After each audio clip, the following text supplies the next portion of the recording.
Grew up outside of Boston in Roxbury. I went to Boston University for my undergraduate School of Fine Arts, and after 3 years I transferred to RISD. Graduated after 1 year and went down to New Orleans to Tulane, where I worked on my MFA in sculpture. I stayed in New Orleans just for 2 years. Came up here to work on my sculpture, and I got a call from somebody at Brown telling me that there was an opening. I came down, applied for the job, got the job, and I came to Brown. That was 1965. I am a professor in the visual art department. My work has ranged from an investigation into nature and communicating through certain kinds of materials, exploring the properties of material, but dealing with those things in nature that I find most fascinating, most mesmerizing. The cycle of life is something that is important to me, seeing connections between different things that are part of the natural world. And then on the other hand, bringing ideas about the questions that we might ask about our existence, life, death. So those have been the things that have informed my work and still do.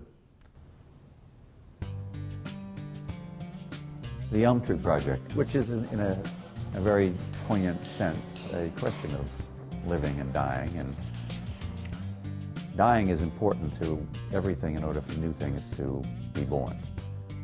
So there was an epidemic at Brown of Dutch elm disease. Brown had some of the most beautiful elm trees in the Northeast.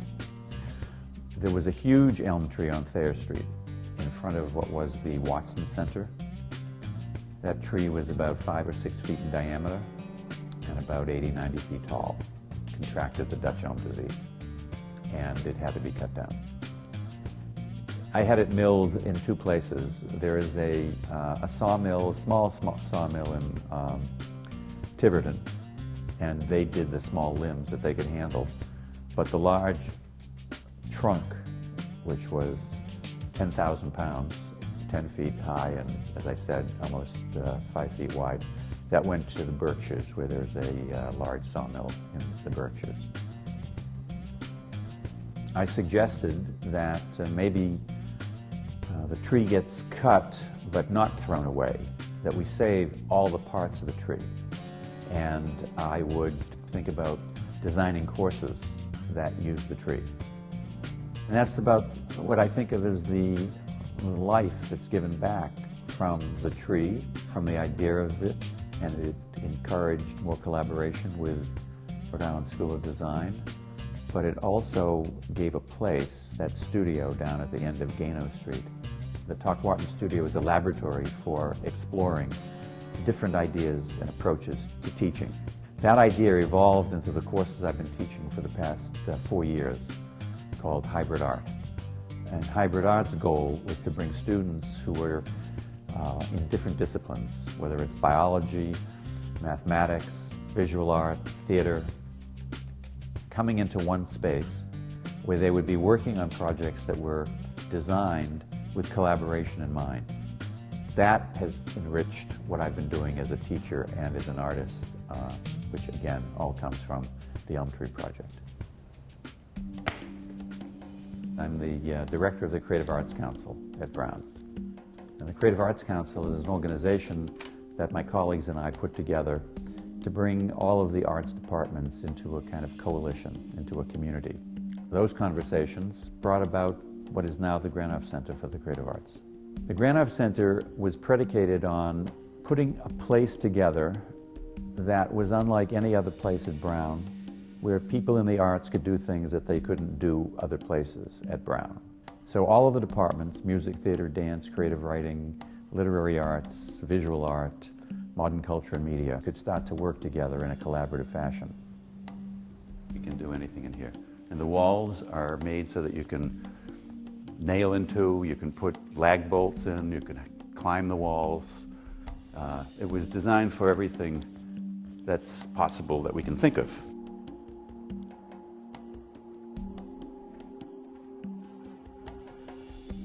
I would say that the majority of my work has been natural materials, whether it's stone, glass, wood. There was a period that I did a lot of steel, so that's the man-made configuration of iron. And I've done a lot of bronze casting too. But it's understanding the properties of the material and then understanding the process that you're using. So you have to have an empathy for both of those things, I think, to get the most out of it. I did a lecture 20 years ago, and the title was Obsessions, Occasionally Interrupted by a Bright Leaf or Other Misread Clue. What that means is that I saw a relentless focus on something, which you could call an obsession. And it's either through focusing mentally on something or focusing physically on something. So those are the obsessions. But occasionally you go down a path which looks interesting, but it's a dead end. So that is a misread clue. You have to go down these paths that may lead nowhere. All of this means that it's the process of creating that has been the driving force and continues to be the driving force and the driving question. The piece in the end is physical. Ideas are forever. How do we follow our intuition? How do we make connections between things? How do you find the meaning? How do you give yourself permission to fail? And all of it is about life. It's about creating. And that's what interests me.